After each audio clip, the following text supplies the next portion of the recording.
believe me that sometimes I cannot sleep because I think of these people in Gaza. if this mass murder continues, it will be a lasting memory, not just for those immediately concerned, but for the rest of the world. And it will set an example for other people who are willing to go out and kill their enemies. Wolfgang Streeck is a prominent German sociologist known for his work in economic sociology, social policy, and the analysis of capitalist societies. Until 2014, he served as the director of the Max Planck Institute for the Study of Societies in Cologne, Germany, a leading research institute in the fields of political economy and social sciences. His research has extensively explored the dynamics between capitalist economies, the relationship between democracy and capitalism, and the evolving structure of social and economic systems in the context of globalization. I came across Professor Streeck via his article A Bipolar Order, in which he wrote that Italians are given to a perspective on politics that they call Dietrismo. Dietro means behind, and Dietrismo means a habitualized conviction that what you see is designed to hide what you get by powers operating behind a curtain that divides the world into a stage and a backstage. The latter being where the real action is, the former where it is purposefully mispresented. You read something or you hear it on the radio or on TV, and as a well-trained Dietrista you wonder not so much about what you're being told, but why you're being told it, and more importantly, why now. Keep this in mind next time you watch the news. As behavior analyst who has studied deception, manipulation and persuasion, this of course has spiked my interest. Then a few of these very podcasts sent me Professor Streeck's article Master and Servant.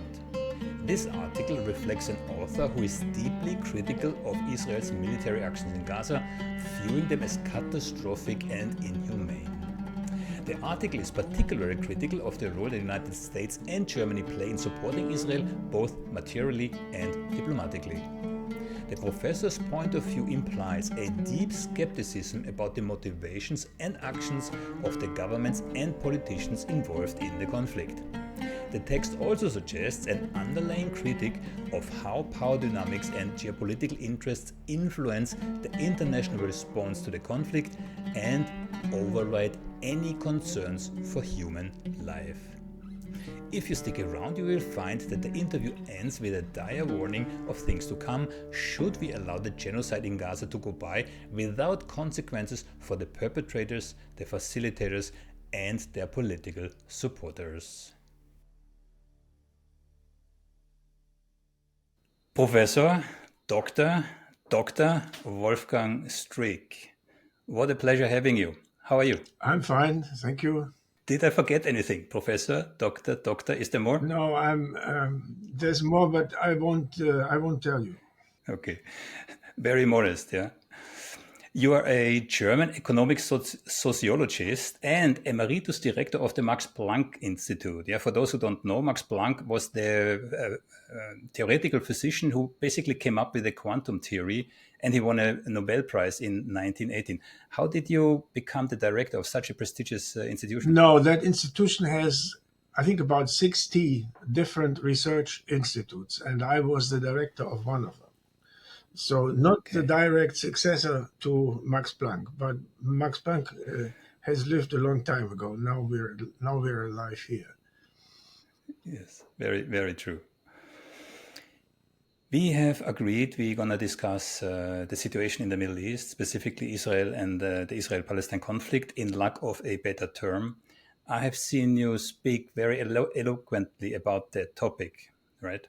With a German background like yours, it's, I think, especially noteworthy because of the general bias of the German government towards that specific conflict. Yeah. If we start with the general situation in Gaza, before we dive into detail, what's your view?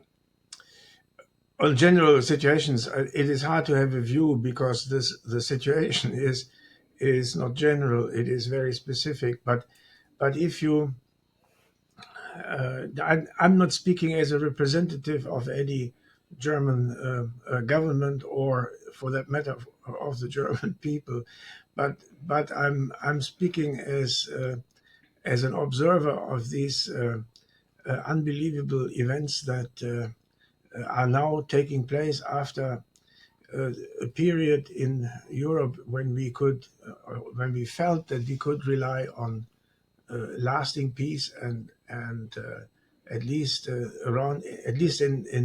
our area. We're now seeing what to me seems to be one of the most astonishing and disturbing phenomena in international politics that during my lifetime, and I was born after the Second World War. Of course, there was the Vietnam War, but this was far away, and it was an American war, or at least we thought. And when we were young, we went into the streets in order to protest against this absolutely ridiculous slaughter, senseless. Now we're seeing two wars at the same time, and we're living in this country, but I would say in Europe in general, we're seeing a collective exercise in forgetfulness, in overlooking things, in not speaking about things, most particularly in Germany, and that is absolutely disturbing. And you're located in Germany, right? Yeah. I'm in Cologne, Germany. Yeah. So what we see in other countries, right? There's a gap between the governments and the people, and we can see this clearly on those mass-scale demonstrations. How is the situation in Germany? I mean, we know the position of the German government, but what about the people? No, How do they it see the is conflict? similar in the sense that if you look at opinion surveys, then the recent survey was like 25% of the people asked expressed support for the German government and its attitude on Gaza, and I think 61% did not approve of it. Yeah. So what we're seeing here is, I think, an elite phenomenon among the German media, German politics, with very few exceptions, like someone like Sarah Wagenknecht, but the rest feels an obligation to stand by the Israeli government, come what may, in a situation in which sometimes the television on television you see these children in Gaza who are desperately trying to grab some rice or pasta that was being delivered, and they are crying and starving.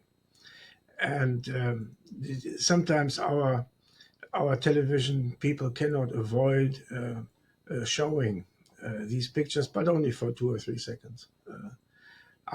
Otherwise, there is a collective decision not to think about the realities, the unfolding realities of this conflict. For example, to pretend that the 30,000 dead and 70,000 injured that have by now piled up, and they will not be that will not be the end. Then that they can be seen as a reasonable, proportionate response to the so-called events of October 7. And I mean, the right in everyone. The first year you study international law, you will see that the right of self-defense for a country is not endless, and that it has to be that there has to be some degree of proportionality for what you do to the other.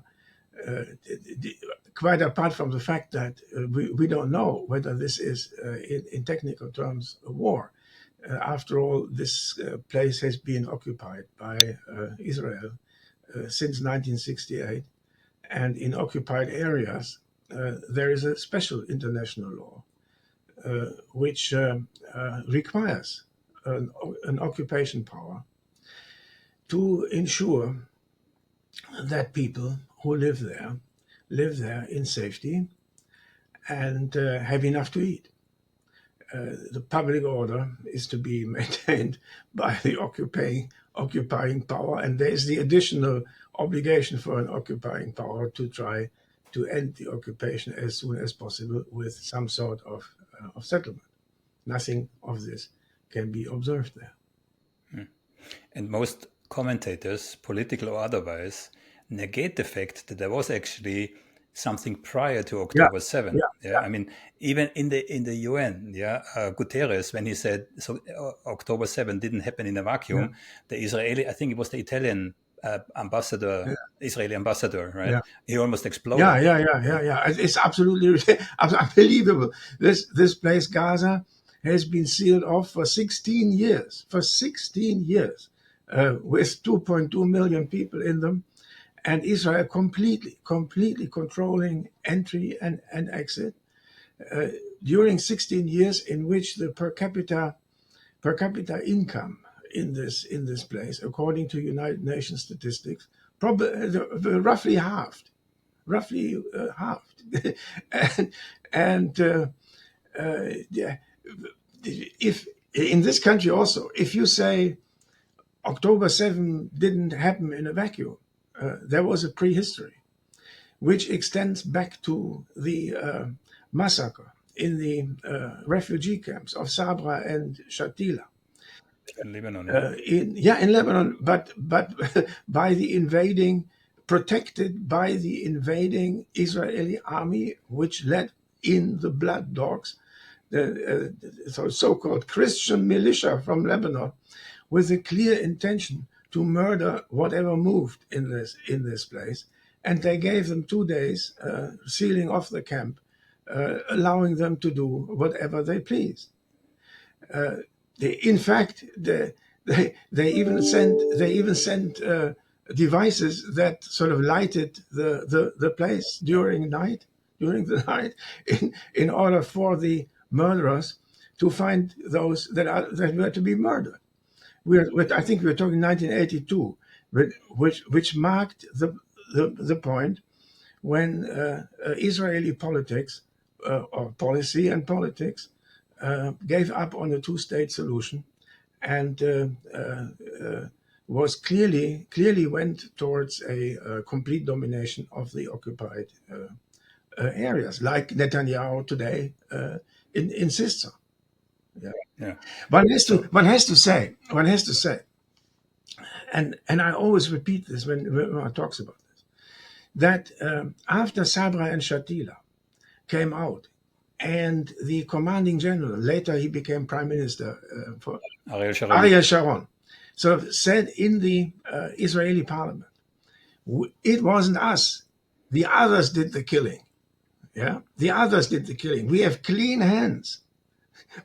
Then 4 million, I remember, no, it was 400,000 or 4 million, it doesn't really matter.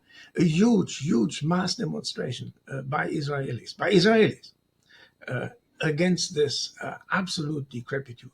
And unfortunately, the world has changed in such a way that we don't see such a thing anymore. The world, but especially Israel, has moved to the right. But a little bit context to Sabra and Shatila. Yeah? So Arafat moved out. Arafat agreed to move out from Lebanon to, I believe, Tunis. Yeah, under the assumption and under the assurances from the US that they would protect the refugee camps. Yeah. And then the there is some partial responsibility from the US, because they basically gave green light to the Israeli government, which basically, exactly like you said, with like stadium lights illuminated the refugee camps, while the Christian phalanx slaughtered tens of thousands of people. Yeah. It's incredible. And the Israeli responsible for that later became prime minister, which is also not an exception, because we know, when we go further back to 1948, that members of the Haganah, Lehi and Irgun, also later became prime ministers. Yeah. Well, So it's you know, these are events that sometimes happen at the beginning of states, when different peoples fight. But after 1968, I think there was a clear obligation on the part of the victorious Israeli army and government. As Moshe Dayan himself sort of said, that we have very clear documents of this. Now we have to find a peace solution after we are now safe. And the opposite has happened. It's absolutely.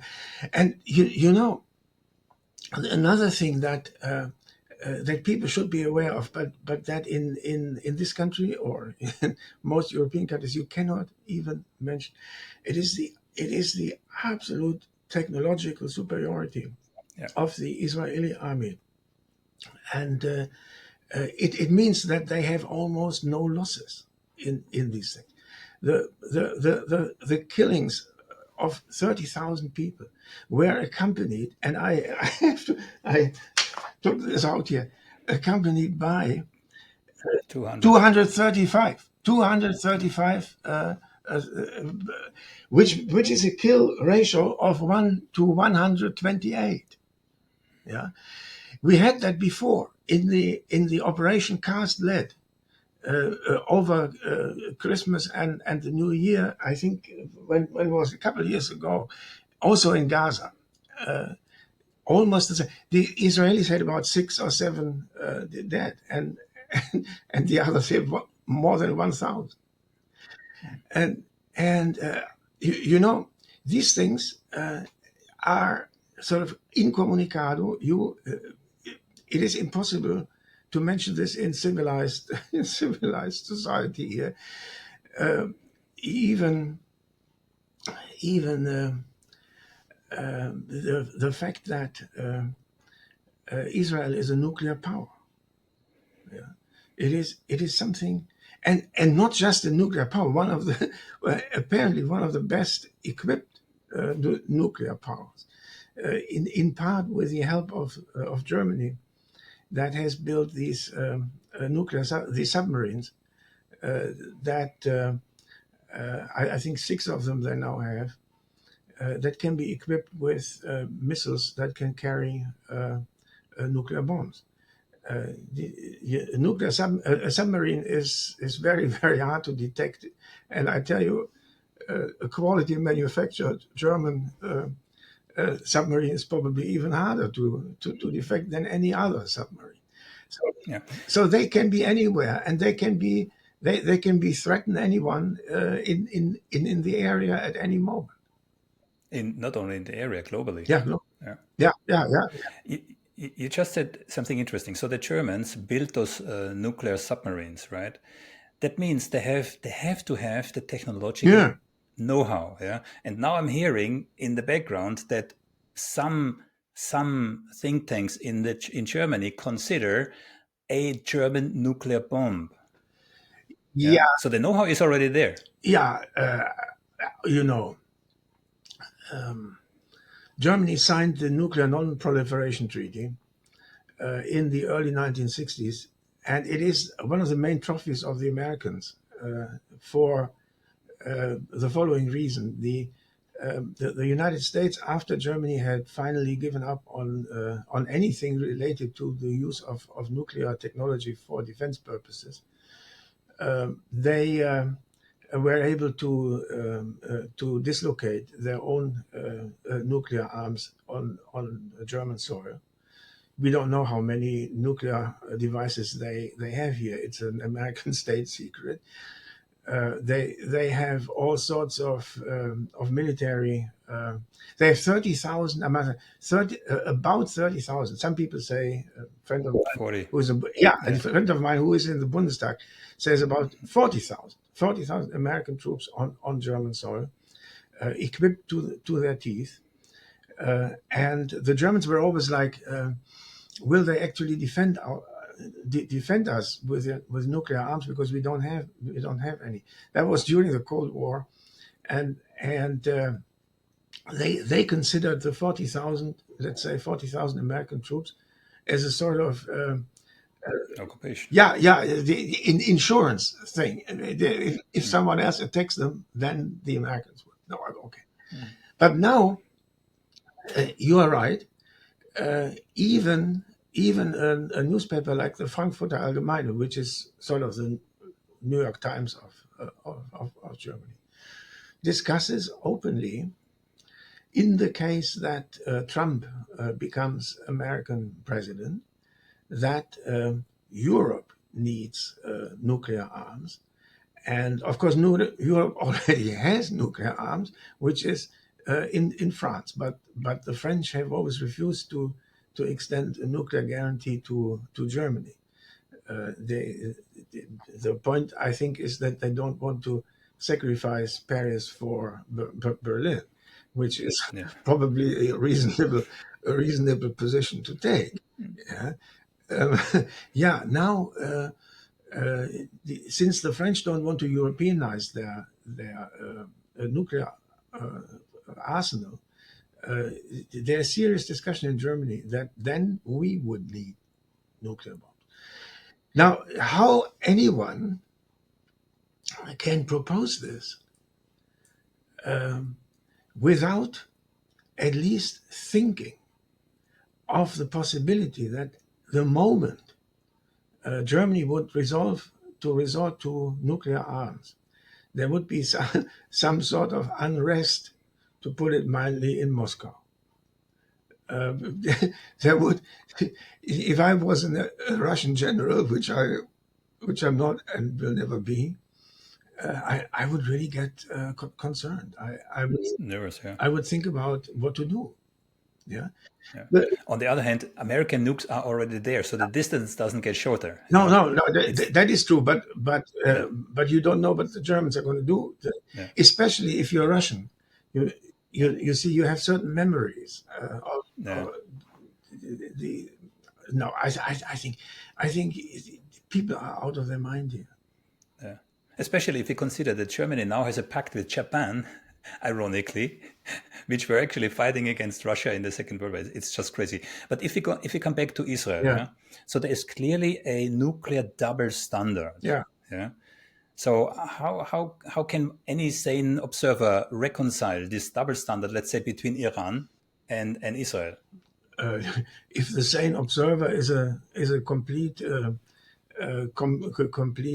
ally of Israel, it's easy to reconcile. You want to have nukes, and you don't want the other one to have nukes, so you want to monopolize them. That's rational. The question is why others are supporting this. The United States have nobody knows who gave the nuclear technology to Israel. I think at some moments it was Israeli spies in the United States, which were then and the French were quite involved. The French were involved, yeah, and I think as you could rightly put it, the moment these submarines were built, the Germans would at least have to know how to fire reactors. A missile with the nuclear warhead. These submarines are not driven by nuclear power. They only can carry nuclear arms. That's a difference. But still, many countries have the technology to basically build a nuclear bomb, and I don't preclude the Germans have very smart physicists. So Max Planck was. Absolutely right. Yeah, and I heard you speak about the comparison between Israel and Russia. Yeah, where most people believe that today Russia is the largest, the greatest threat in terms of the use of a nuclear weapon, and I'm saying specifically a nuclear weapon because now you have a whole variety, tactical, strategical, whatever. Yeah, but your point is that your point of view is a different one. Yeah, the nuclear doctrines of the two countries are completely different. The Russians are precluding the possibility of using them for a first strike. Whereas Israel is different. Israel is not surrounded by nuclear powers. It is it is driven by the fear, and that fear is partly quite justified.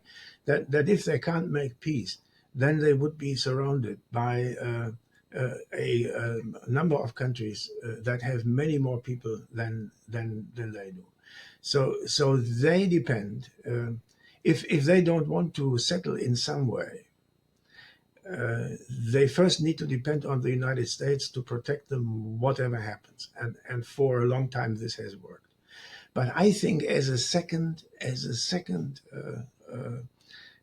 resort, Plan B, they can communicate to the rest of the world that if the United States do not continue to support us, we still have something else in our hands.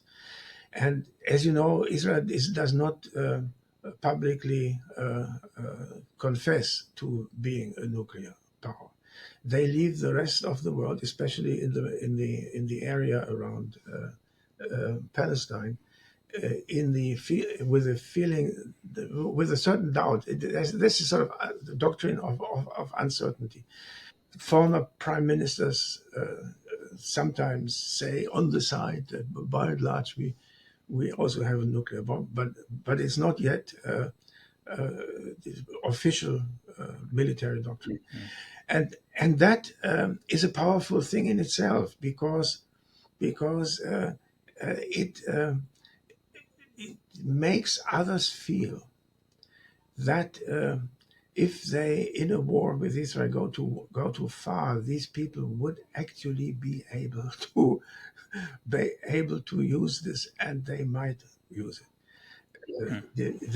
There's this debate about this Samson doctrine and all these things.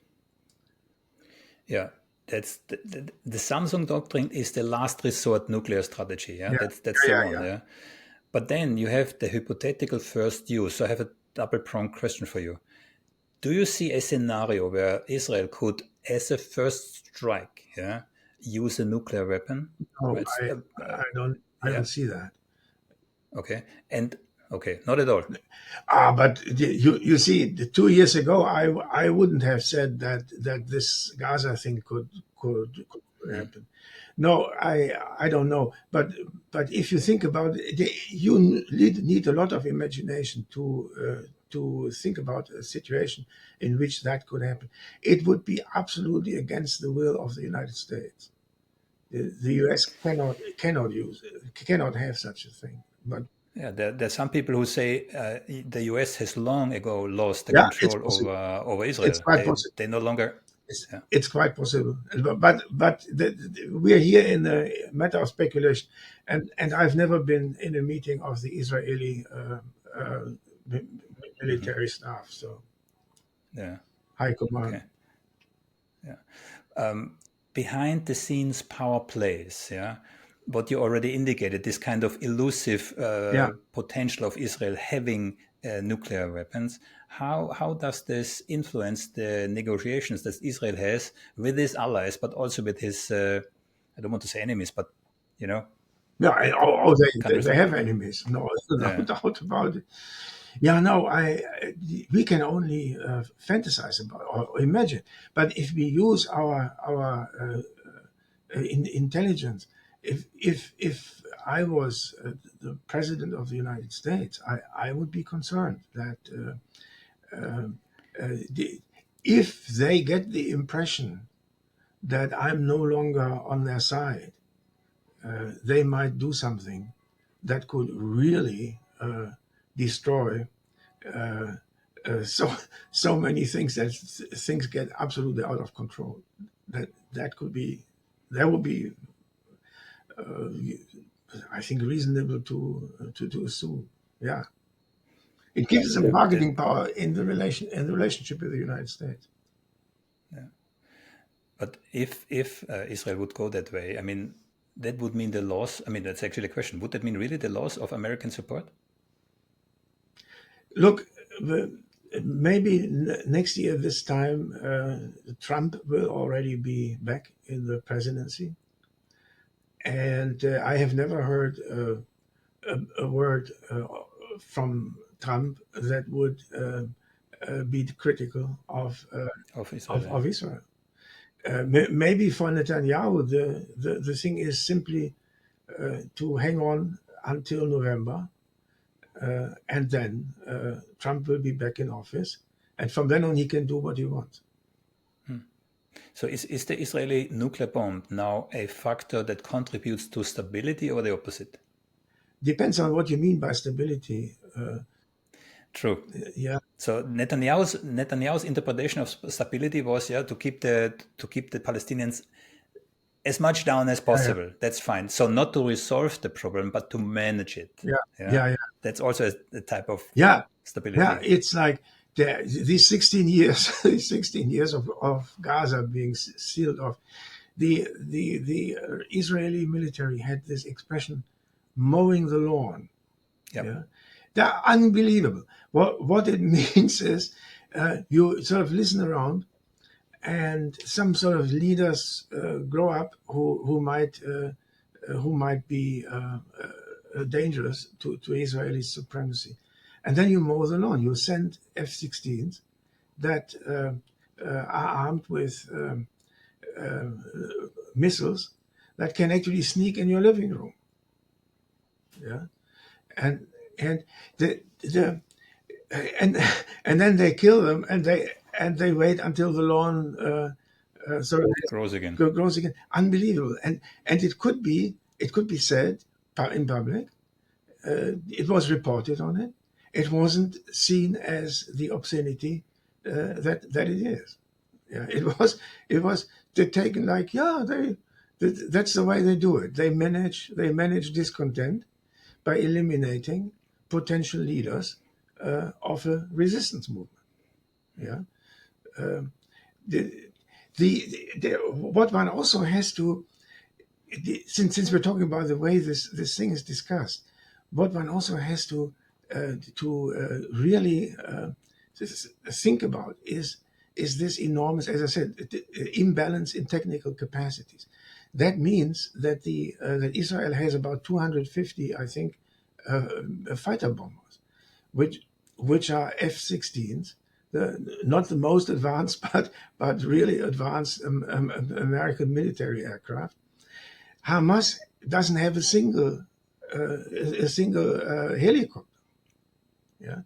Now in this sort of asymmetrical confrontation, the weaker side sort of sometimes takes to knives where the other side can take to F-16s, and then killing someone with a knife is seen as barbarian, whereas killing someone with a missile from an F-16 is sort of the civilized way of killing someone. Because before you do this, you call the phone numbers of everybody else in the area, so that the others sort of can disappear, and you only kill the grass, so to speak, that has grown too long. Unbelievable. This is apparently not barbarian. The people think, oh my God, yeah, the clean way of keeping order. Yeah. Whereas the others who have nothing of this sort are. I don't know. They are barbarians.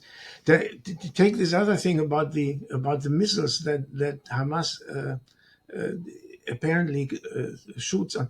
The New York Times had a long report which explains where these missiles come from.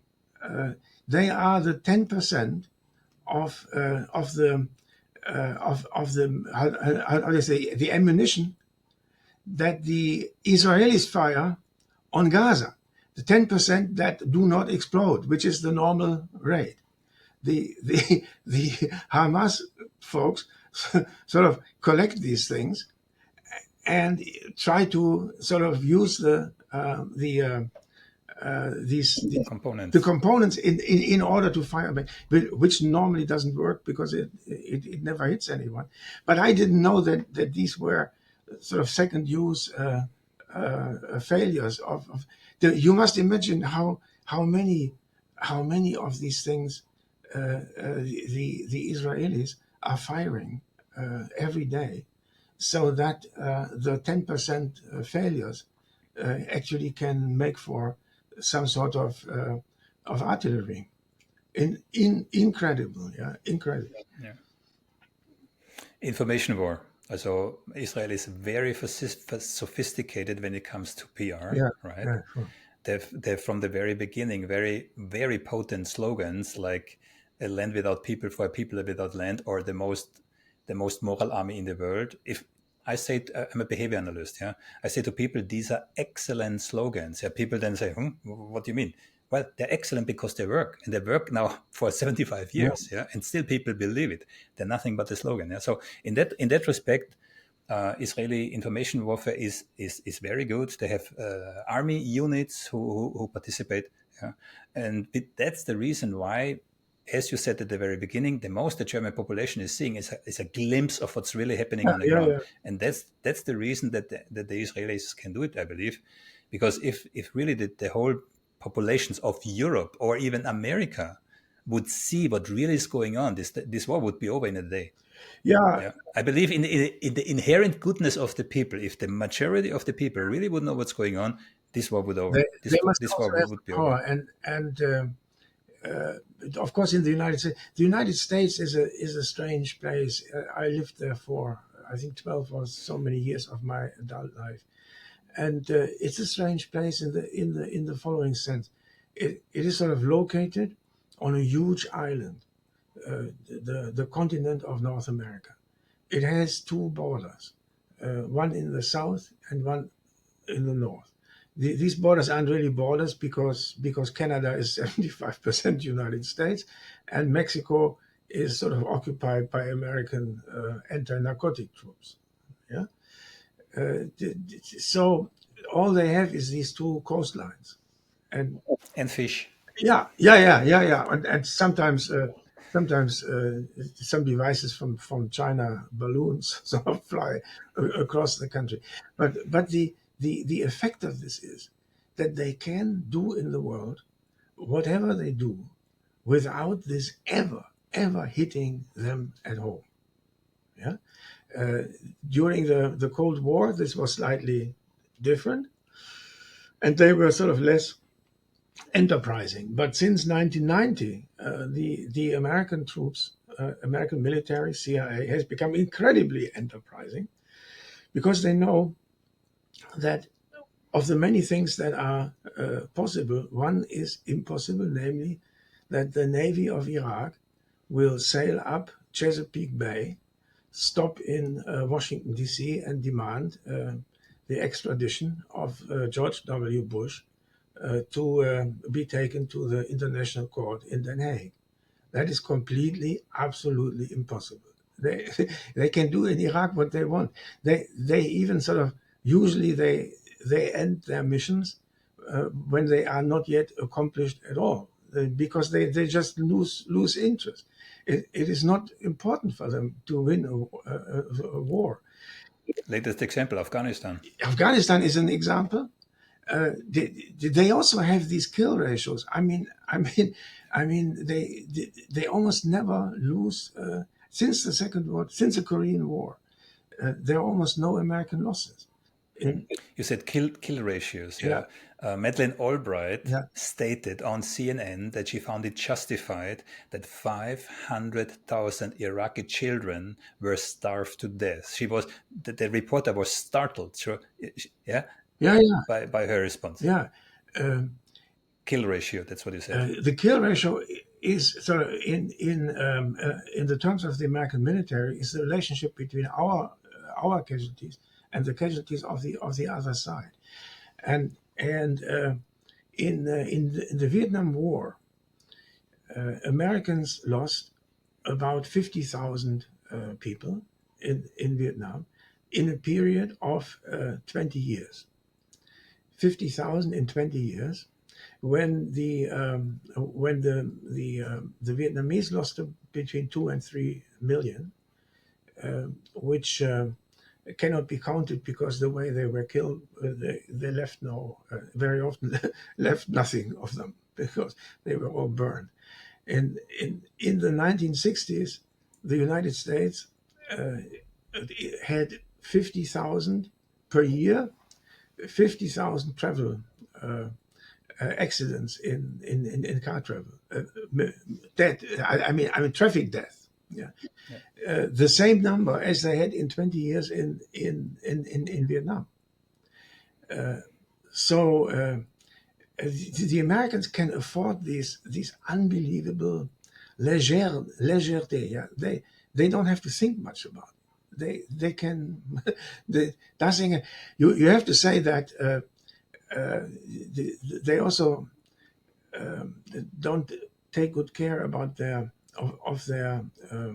returned soldiers, Veterans. the veterans.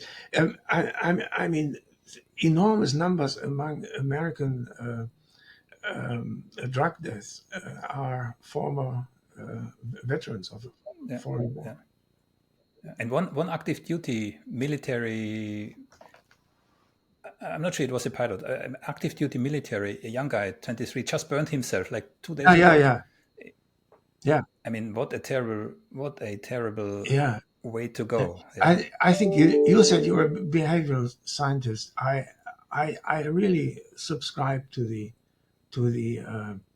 conviction that it is bad being killed, but killing is also bad for you, for the killer.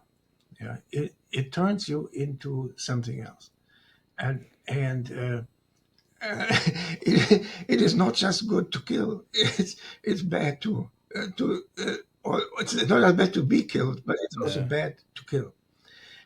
Massive rates of PTSD, alcoholism, drug Ah, use from former soldiers. Yeah. If we briefly come to the war in Ukraine, because there are some overlaps here, right? And I would like to briefly mention, you wrote a piece, it's called Bipolar Power. And there you talk about the Dietrismo. Please elaborate. Yeah, this is just my Italian friends tell me that in Italy public debates usually are about not phenomena themselves, but about why they are being shown to us. There's something behind the reality, a second reality behind what we are made to believe. And I think this suspicion, this suspicious attitude towards what we are hearing is something we can learn something from.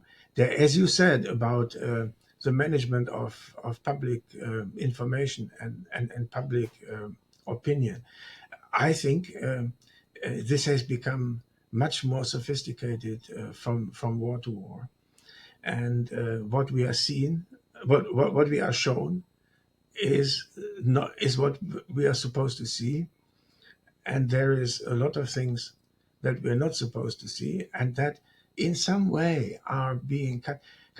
There are very strange things you observe. For example, in Germany, you cannot say the war in Ukraine. You have to say the war of aggression against Ukraine, the Russian war of aggression. You always have to add war of aggression, Angriffskrieg. Unprovoked, huh? In Anglo countries, it's unprovoked. Yeah, it's stereotypical. It's stereotypical. How do you get this? How do you get people to do this? Yeah, to follow what in the Nazi period in Germany was called a Sprachregelung, regulation of speech. Speech. Yeah, yeah, and people are doing. I sometimes say, I live in a country, or we live in a country in Germany, where 2 days after the Machtergreifung 1933, when Hitler came to power, people, when they met in the morning in the bus, they didn't say good morning anymore. They said Heil Hitler, like with a completely sort of a straight face, as though that had ever been the greeting in the morning. Klemper writes this in his memoirs in Dresden. Usually, I mean, there were people. I must say that there were people who evaded this. I forgot the name. Someone who, during the entire Third Reich, so always said Hitler, not Heil Hitler, and the other people then thought he had misspoken or something, and he survived it until the end. He refused to say Hitler, but there are a number of social science experiments. One that comes to mind is where they put a couple of participants of such a study in a waiting room, and they ring a bell in irregular intervals. And every time the bell goes, everyone stands up. But then come real customers from this. I think it was a doctor's practice, yeah. Mm-hmm. And after a couple of bells, these real patients also stood up every time without realizing why everybody's standing up. And the interesting part is, at the end, they let the participants of the experiment flow out, and you had only real customers, and all of them kept standing up every time this bell was ringing. Yeah. So there's from peer pressure to all kinds of other psychological mechanisms who make that work. Yeah. But coming back to what you said, America can easily go out. Yeah. Now the most recent example now is Ukraine. So what I'm hearing is that America is, let's just losing the interest or the money or whatever on Ukraine. Yeah. Which is why the Ukrainian president now was even in Saudi Arabia to beg for support. Right. So America can afford to get out of Ukraine, delegating the war to especially Germany, right? And now my question to you is, do you foresee, I mean, how real is the chance of a NATO conflict with Russia? Yeah, I refuse to preclude anything. Very seriously speaking, see, the Germany was until 2 years ago a country where post-war pacifism still ruled very strong. Yeah, see, people just couldn't imagine such a thing. Now, I think our chancellor has drawn the last red line, which is not delivering these cruise missiles to Ukraine, the towers, and he seems to have staked his fate as chief of government on this promise. Now, even in the Social Democratic Party, this is not always supported. The Greens are absolutely for Taurus. Amazing, huh? A Green Party. So really warmongers. Yeah, and you could speculate how this is possible, but they seem to think that wars are a useful, productive way of cleaning up the world and establishing democratic republicanism all over, replacing all these evil empires, and there's a sort of a crusade. If you listen to some of them, So, for example, when the war began, our foreign minister, who is green, the Baerbock, Annalena Baerbock, very early in the war, declared it the German objective of the war to get hold of Putin and take him to the International Court in Den Haag. How do you say this as foreign minister who one would think would have to keep open the possibility that during this war there might be a moment when one urgently needs to end the killing? Yeah, the idea there was that this war would end with German, American, whatever, tanks rolling into Moscow, Putin surrendering and agreeing to be taken to. This is fantasy. This is fantasy world. This is completely dangerous. Yeah. Dangerous to them, because the art of diplomacy, the art of foreign policy, it's gone. It would have to include the possibility that at some stage you would see a light and you could end the killing, at least with some sort of intermediate settlement. Now you preclude that you will ever discuss this, and you envisage a scenario of victory that is so unrealistic that you can't continue the war forever, because that victory will never occur. I interviewed US Ambassador Charles Freeman 2 or 3 days ago, and he said American diplomacy is dead, right? And then we have the Tucker Carlson interview with Putin, where he says he can't remember when he spoke last to Biden, which I can forgive him, because if you look at Biden, there's no. It doesn't make sense. This guy can't even drive his own car. He comes over as someone with mental deficiencies, Alzheimer or dementia or something. It's your specialty, not mine. But I think it is this is quite possible. But then it's also that as people get older, they may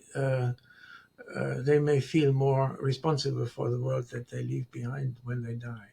I don't know. If there's still the mental capacity to make these evaluations, and Biden wouldn't be the first president with mental issues, hint Ronald Reagan, Sure. So then you have the powers in the bag, what Trump calls the deep state, who cling to power, and do whatever they can to convince us, no, he's still commander in chief and he's fit and whatever. You see this all in the rhetoric. Yeah, sure. But very briefly, Nord Stream. I cannot let you go before we discuss Nord Stream. I have a whole video where I collected all the statements from around the world, from politicians, starting by Biden to Nuland to Blinken. What they said they would do or did do, or my favorite one from the Polish foreign minister who posted a picture, thank you USA, and then we come with this incredible story from Cy Hirsch, right? And right away, and that's for me interesting, the counter story a couple of days later from this sailboat, with a couple of Ukrainian guys, where they found traces of the explosive on the kitchen table. I mean, it's so abstract. I'm a diver myself. In that depth, you need specialized equipment. You need hours and hours and hours to come up again. So this is such an incredible, ludicrous story. So, but again, Nord Stream. What's your take? No, as a social psychiatrist, which I take, or social psychologist, which I take you are. No, I'm a behavior analyst. Okay. I have a MSc in behavior analysis. Okay. Fair enough. It still fits because I think one of the most how do you say one of the most effective means of disciplining someone is forcing them to contempt themselves by making them say things in public that they know are not true, and more so that they know that everybody else in the audience knows that they are not true. So you're being sort of shown to the rest of the world as the subordinate of a higher power, making you do things that you despise. Yeah? So our chancellor goes to Washington, and, and there's Biden next to him, and Biden says, just in case, we know how we can deal with this pipeline. And our chancellor sort of, yeah, he knows what the guy means. Uh, Everybody else knows what the guy means. He has to pretend that he doesn't. I think that's a very severe humiliation, and it leaves something in you. Biden said to the reporter, I think it was from Reuters, it was a woman, Yeah. that if Russia invades Ukraine, they will put an end to Nord Stream 2. And then the reporter was so puzzled that she asked him, Mr. President, I mean, this is a Russian-German project. How would you do that? And then he said, indeed, I promise you we will do it. Yeah. And he was one in a whole row of politicians who made similar statements. There's no question. Yeah. But again, from your perspective, Nord Stream, is there any doubt? Is what? No. From your perspective, do you have any doubt as to who's behind the Nord Stream attacks? Yeah. See, the most bizarre things happen in the world, and you never can preclude anything these days. But as long as you're in the world of reasonable speculation, yeah, who else should have done it? They say the Russians have done it. Yeah, but then why would the Russians do this? Because they can close down the thing any moment. They could have done it on their territory and then accuse the Americans that they had done it on their territory. Instead, they would have sent special units to a place that is better how do you say, surveilled than any other water in the world. There are several states that are watching this. Yeah, my God! Why should they have attacked NATO territory to blow up a pipeline that goes through their own territory, where they could blame it on the Americans? Then the Americans sort of. But what you may remember or not, that when they brought up this sailboat, they indicated to the Ukrainians that bad people had a relationship with the Ukrainian military. I took this as a sort of warning that unless you do what we tell you, we can manufacture easily a story like this. Because if you're a Secret Service, I mean, if you can't manufacture a story like this, then of course you should be fired. Then this is what they do all the time, and I think they were trying to tell the Ukrainians. They had a dispute with them on something, and unless you do what we tell you, we can hang this on you. In the Tucker Carlson interview, Putin said something like he wants to denazify Ukraine, right? And he said it before also. Right? Yeah. So many people have no clear understanding. What does he mean with denazify? But maybe you can elaborate a little bit, starting with Bandera. I'm not privy to Putin's theories on. No. But are there any Nazis in the Ukraine? That's my question. There's no doubt about it. Everybody knows it.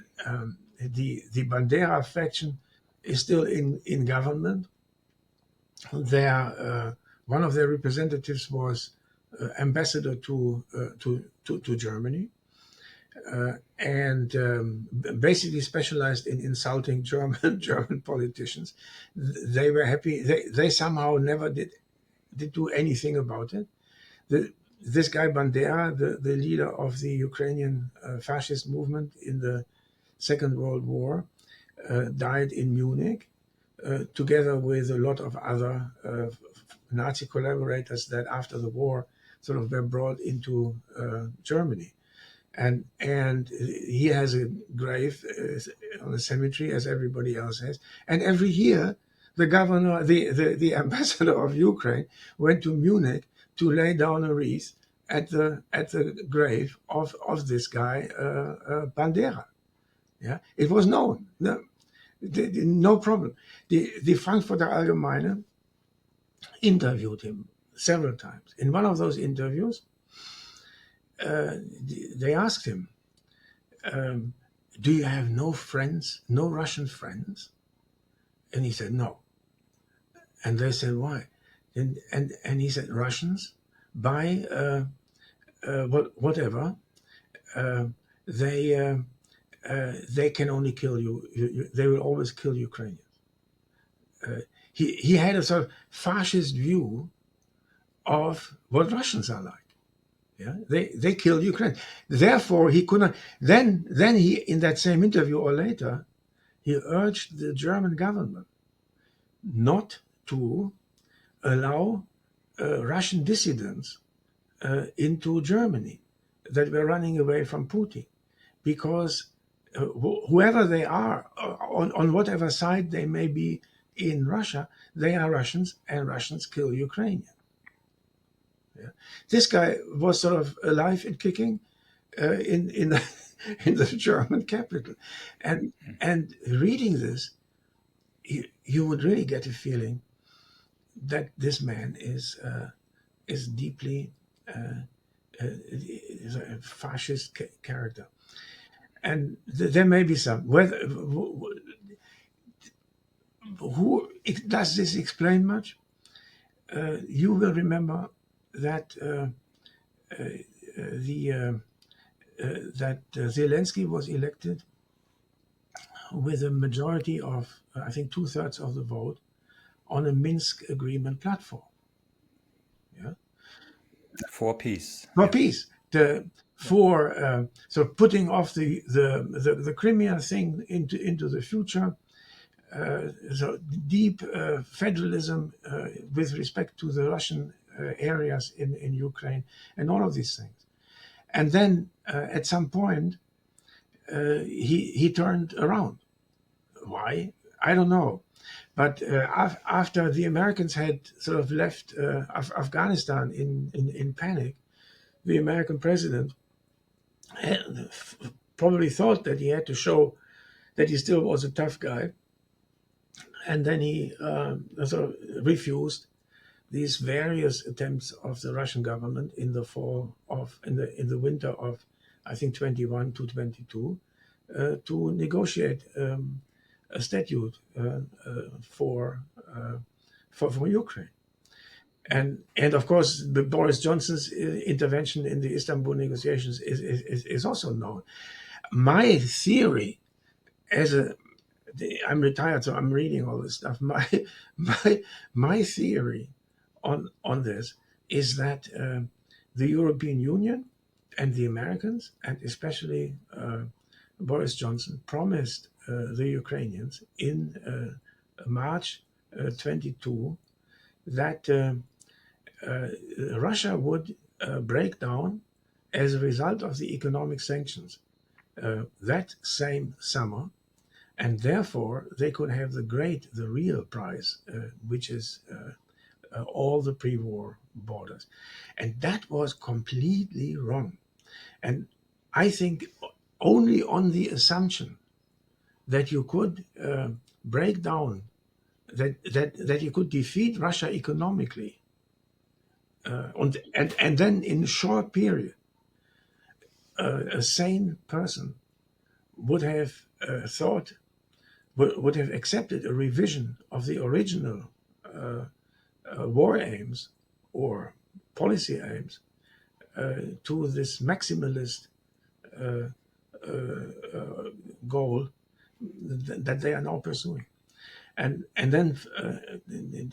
this was so went completely wrong. Remember when they talked about precluding Russia from the SWIFT international payment system, and the newspapers were full of articles that once that happens, it would take only a few weeks and the Russian economy would break down.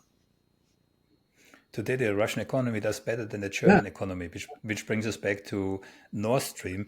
The one thing that I don't understand, the the disruption of the cheap and high quality gas from Russia to Germany, and I have talked with many people about this, inclusive Noam Chomsky, Professor Jeffrey Sachs, Yeah. etc., etc. They all talk about Europe's, but also specifically Germany's deindustrialization. Yeah. This effect is so massive. Yeah. So another, if you assume, let's say the US were involved in this, Yeah. a NATO country attacks the critical infrastructure of another NATO country, which will have implications for generations to come, Yeah. and this is just swept under the Yeah. carpet. This is what puzzles me. Is there nobody in Germany? I mean, the German population, now we have the farmers' protests widening throughout Europe. Yeah, I mean, farmers need fertilizers. Fertilizers, you need carbons. Yeah, so there's an indirect link, right? Yeah. So that there's no higher awareness of the consequences of these kind of acts, which are kind of negated. Never happened. You don't hear anything anymore. Yeah. Don't ask me about it. It is it's something for historians to explore in 10 or 15 years, if we are still alive, and it's a miracle. Yeah, but one is tempted to say the Germans were always sort of able to develop a certain form of fanaticism, and then forget about their own welfare, because they've become so fanatically in pursuit of some sort of elusive goal. I don't know. I don't want to speculate about it. I let stand what you say, and it's a good description. Okay. On that note, one last question. Yeah. What's your personal greatest concern? Doesn't matter if it's related to Israel or to Russia, Ukraine, whatever. What in these times, and with your extensive knowledge, what do you think is the greatest danger for Europe, America, global stability, economy, whatever, Yeah. even ecology, whatever? Yeah. It would be very hard to single something out, but I'm believe me that sometimes I cannot sleep because I think of these people in Gaza. If this mass murder continues, it will be a lasting memory, not just for those immediately concerned, but for the rest of the world, and it will set an example for other people who are willing to go out and kill their enemies, and it will result in a complete destruction of what we thought was international law, and the willingness of countries to stick to it. The United Nations will have finally become a paper tiger for forever. Nobody will be listening to the United Nations General Secretary anymore. He's been completely, yeah, I don't know, and for the international order, this sets such a precedent, and it also makes people who are silent about it. They what they do to themselves is that they teach themselves to look at all this incredible cruelty as though it was taking place in a herbarium among and insects. Yeah, it is not just that there are now 30,000 people dead. There must be even more people wounded, one leg missing, one arm missing. There must be children whose parents are dead. Lots of orphans. Then there must be parents whose children are dead. I have four grandchildren. My God, yeah. So that is something where I think if this goes through, If this goes through, then we will all have learned a lesson that we should better not have learned. Yeah. So you fear a repetition, yeah. And just when the American a deterioration of the standards, yeah, of the standards of international relations. Who would, after this, who would be willing to withdraw his army if the United Nations General Secretary tells them that this is a humanitarian disaster? Humanitarian disasters then seem to be acceptable after what is happening there. I know one thing for sure: whatever mental gymnastics our politicians execute in order to convince us this is all okay, these images that are coming out, I mean, this is the first genocide, which is basically live streamed. Yeah? Yeah. These images go into people's subconscious. That's what I mean. Yeah? And they will remain there. That's what I mean. Yeah? So we're learning instincts. yeah, and there will be consequences attached. I'm just afraid the results may be different than those who participate or prolong this war have anticipated. Yeah. But Professor Streeck, I really appreciate your time. You were very generous. Unfortunately, we had to discuss such a somber topic, and I hope that somewhere at the end of the tunnel there is a silver lining for all of us. That's what we hope. Thank you.